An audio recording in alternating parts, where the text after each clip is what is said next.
சாய்ராம்.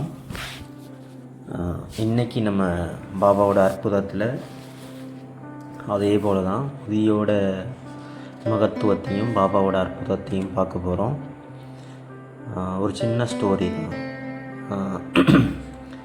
அதாவது நாசிக்கில் இருக்கக்கூடிய மலோகாவன் அப்படின்ற ஒரு ஊரில் ஒரு டாக்டர் ஒருத்தர் இருந்தார்.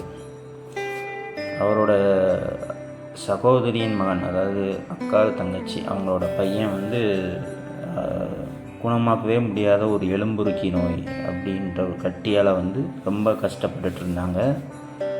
ஸோ அப்போது அந்த டாக்டரு அவங்களோட மருத்துவ நண்பர்களும் இதுக்கு சிகிச்சை, அறுவை சிகிச்சை எல்லாமே பண்ணி பார்த்துட்டாங்க. அந்த பையனை க்யூர் பண்ணவே முடியல. ரொம்ப கஷ்டப்பட்டு அவங்க பேரண்ட்ஸ்கிட்ட சொல்கிறாங்க, இது எங்களால் சரி பண்ண முடியலை. ஸோ நீங்கள் கடவுளோட அனுகிரகத்தை நீங்கள் நாடுங்க, அப்போ தெய்வீக உதவியை கோருங்க அப்படின்னு சொல்கிற மாரி சொல்கிறாங்க. ஸோ அப்போ அவங்க எந்த ஒரு குணமாக்க இயலாத வியாதியும் சரி, பாபாவோட கடைக்கண் பார்வையினால் மட்டும்தான் அது சரி பண்ண முடியும் அப்படின்ற ஒரு முயற்சியை அவங்க அறிவுறுத்தும் போது அவங்க அதை ட்ரை பண்ணணும்னு ஷீரடிக்கு போகிறாங்க அவங்க பேரண்ட்ஸு. ஸோ போகிறப்போ பாபா கிட்ட போய் அவங்க மரியாதையோடு ப்ரே பண்ணி சரணம் அடைஞ்சு, என்னோடய பையனை நீங்கள் தான் காப்பாற்றணும் அப்படின்னு சொல்லிட்டு ரொம்ப மன்றாடி ப்ரேயர் பண்ணுறாங்க. பாபா தான் கருணை உள்ளம் கொண்டவராச்சு. ஸோ அவர் சொல்கிறாரு, நீ என்ன சொல்கிறாருன்னா, அதுதான் ரொம்ப முக்கியமானது. என்னோடய மசூதியை அடைக்கலம் புகுந்தீங்கன்னா இந்த பிறப்பிலும் இல்லை, இந்த காலம் முடியும் வரையிலும் நீங்கள் எதை குறித்துமே கஷ்டப்பட வேண்டாம். இப்போது கவலையற்றீங்கன்னா அதை பற்றி ஒன்றும் பிரச்சனை இல்லை. ஆனால் அந்த உதியை இந்த நோய் கட்டி மீது தடவுங்க. ஒரு வாரத்துக்குள்ளே அவன் கண்டிப்பாக க்யூர் ஆயிடுவான். கடவுளை நம்பு. இது மசூதியில் துவாரகமாயி அப்படின்னு சொல்கிறார். இங்கே காலடி வச்சோன்னா உடல் நலத்தையும் மகிழ்ச்சியும் கண்டிப்பாக பாபா கொடுப்பாங்க. அவனுடைய தொல்லையெல்லாம் ஒரு முடிவுக்கு வந்துடும் அப்படின்னு சொல்லிட்டு பாபா சொல்கிறாங்க. ஒரு அற்புதமான விஷயம். ஸோ பாபா துவாரகமையை மிதித்து அந்த உதி துணி எரியக்கூடிய இடத்துலேருந்து கிடைக்கக்கூடிய உதியை நம்ம பாபாவோட பிரசாதமாகவோ அது மருந்தாவோ சாப்பிட்றப்போ கண்டிப்பாக அதுலேருந்து கண்டிப்பாக கஷ்டத்துலேருந்து ரிலீவ் ஆகும் அப்படின்னு சொல்லிட்டு பாபா சொல்கிறாங்க. ஸோ மறுபடியும் அந்த பையன் பாபா முன்னாடி உட்கார்றான். பாபா அவனை அப்படி கையை வச்சு தடவி தன்னோட கடைக்கண் பார்வையை அவன் மேலே செலுத்துகிறாரு. பையன் ரொம்ப ஹாப்பியாகிறான். அவனுக்குள்ளே அந்த ஃபீல் வருது, தனக்கு குணமாகறோம், தான் ஆரோக்கியமாக போகிறோம் அப்படின்ற ஒரு நம்பிக்கை வருது. பாபா உதியாலையும் அவருடைய பார்வையாலையும் அவனை குணப்படுத்திடுறாரு. அவன் ரொம்ப சந்தோஷமாக ஷீரடி விட்டு போகிறாங்க. ஸோ இப்போ என்ன ஆகுதுன்னா, இந்த டாக்டர் இருக்கார், இவனோட மாமா, அந்த பையனோட மாமா ரொம்ப ஆச்சரியப்படுறாரு. நம்ம டாக்டர் நம்மளால் ஒரு விஷயத்தை குணப்படுத்த முடியலை. ஸோ இவர் பாபா எப்படி குணப்படுத்தினாங்க அப்படின்னு சொல்லிட்டு ஷீரடிக்கு போய் பார்க்கணும் அப்படின்னு சொல்லிட்டு ஒரு ஒர்க் விஷயமாக பாம்பே போகிறப்போ ஷீரடிக்கு போகிறாரு. போகிறப்போ இந்த மலோகாவன் மன்மாடில் பாபா பற்றி நெகட்டிவாக நிறைய பேர் பேசுகிறாங்க.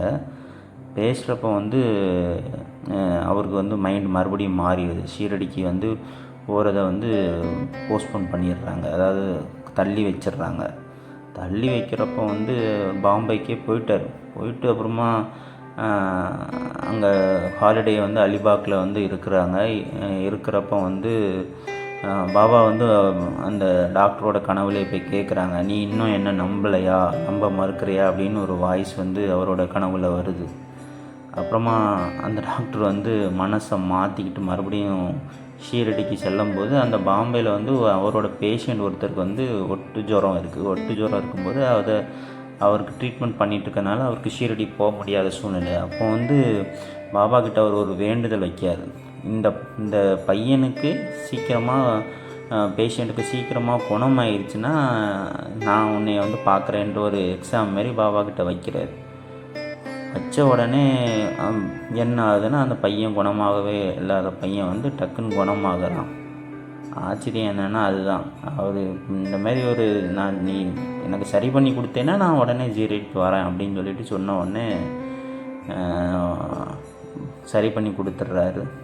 அவர் க்யூர் ஆகிடுறாரு. உடனே இவர் பிளான் பண்ணபடி அவர் ஷீரடிக்கு வந்து பாபாவோட தரிசனத்தை வந்து பெற்று அங்கே ஒரு 4 டேஸாக தங்கியிருந்து பாபாவோட ஆசீர்வாதம் வாங்கி ஊதியெல்லாம் வாங்கி அதுக்கப்புறம் என்னன்னு பார்த்தீங்கன்னா, அந்த பாபாக்கிட்ட வந்த ஒரு 15 நாளில் அவர் பீச்பூருக்கு வந்து 15 நாளில் பணி மாறுதலில் உயர் பதவியிலோடு அவர்